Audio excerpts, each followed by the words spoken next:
এই যে অনুমতি দিয়ে দিয়েছে নে ও বাবা তুমি যা খাও, দেখেন আবার আম লইয়া যাওয়ার সময় মনে মনে নিয়ত রাখেন না বলে আমারও তো দিব, এই নিয়ত লিয়ে আবার যাই না। আবার বেটা যদি না দিতে আবার কষ্ট হয়, ভাই বসে আলে গাল্লিবা। হ্যাঁ কই বলে আমার মতো বলদ আছে নি আম পাই হের গরনে দিলাম। আপনি নিয়ত তো রাখবা না তার দিয়ে, কিন্তু আমি যেটা বলতেছি বাস্তবতা।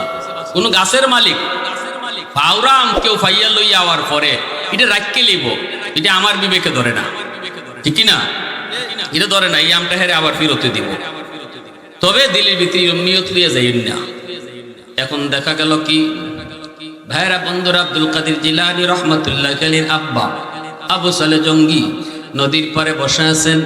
ফল যখন পানিতে ভেসে ভেসে গেল, ইনি ফলটা নিয়ে পেটের ক্ষুধায় খেয়ে ফেললেন। মনে করেছেন পানিতে ভেসে যায় ফল, এই ফল তিনি খেয়ে ফেলছেন পেটের ক্ষুধার কারণে। খাওয়ার পরে তার হুঁশ ফিরছে, হায় রে আমি কার ফল খাইলাম, কার গাছের ফল, আমি কার গাছের ফল খাইলাম, অনুমতি তো নিলাম না। আয় আমি মস্ত বড় ভুল করে ফেলেছি, আমি তো অন্যায় করে ফেলেছি, আমি তো একটা নাজায়েজ কাম করে ফেলেছি, আমি তো একটা হারাম কাজ করে ফেলেছি। অস্থিরতা শুরু হয়ে গেল।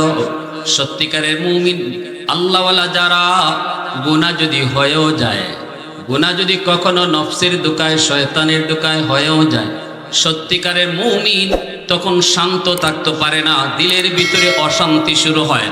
এর আলামত হলো তার অন্তরে ঈমান আছে।